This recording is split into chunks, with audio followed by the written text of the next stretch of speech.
সন্দেশখালীতে ইডির উপর আক্রমণের ঘটনা নিয়ে কোনো মন্তব্য করতে চাইলেন না মুখ্যমন্ত্রী মমতা বন্দ্যোপাধ্যায়। সেখানকার তৃণমূল নেতা শাহজাহান শেখকে নিয়েও তিনি কিছু বললেন না। এ প্রসঙ্গে প্রশ্নের জবাবে তার সংক্ষিপ্ত জবাব, তদন্ত চলছে, আমি কিছু বলবো না। সন্দেশখালীর তৃণমূল নেতা শাহজাহান শেখ এখনও নিখোঁজ। রেশন দুর্নীতি কাণ্ডে অভিযান চালাতে তাঁর বাড়িতে গিয়েছিল কেন্দ্রীয় তদন্তকারী সংস্থা ইডি। সেখানে গিয়ে তারা বিক্ষোভের মুখে পড়ে। বিক্ষুব্ধ জনতার মার খেতে হয় ইডির আধিকারিকদের, তাদের হাসপাতালেও ভর্তি করতে হয়। সেই ঘটনার পর থেকে তোলপাড় পড়ে যায় রাজ্য রাজনীতিতে।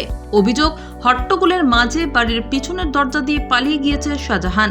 শুধু তাই নয়, ইডি দাবি করছে শাহজাহানই ফোন করে অনুগামীদের সেদিন বাড়ির সামনে জড়ো করেছিলেন। এই হামলা ছিল পরিকল্পিত। এই প্রসঙ্গে বৃহস্পতিবার নবান্নে সাংবাদিকরা প্রশ্ন করেন মুখ্যমন্ত্রীকে। ইডির উপর হামলা এবং দলীয় নেতার দেখা না পাওয়া নিয়ে তার বক্তব্য জানতে চান সাংবাদিকরা।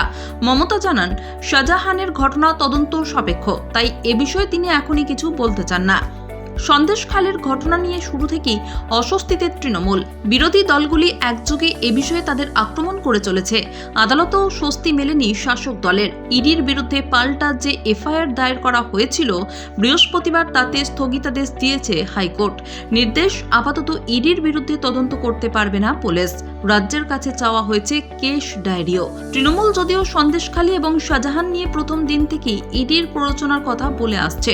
দলের মুখপাত্র তথা রাজ্য তৃণমূলের অন্যতম সাধারণ সম্পাদক কুণাল ঘোষ ঘটনার পরেই বলেছিলেন, সন্দেশখালীর ঘটনা অত্যন্ত উদ্বেগজনক এবং দুঃখজনক, কিন্তু শুধু তৃণমূলকে বেইজ্জতি করবে বলে বিজেপির নির্দেশে কেন্দ্রীয় সংস্থা এবং কেন্দ্রীয় বাহিনী বিভিন্ন এলাকায় গিয়ে তল্লাশির নামে প্ররোচনা দিচ্ছে।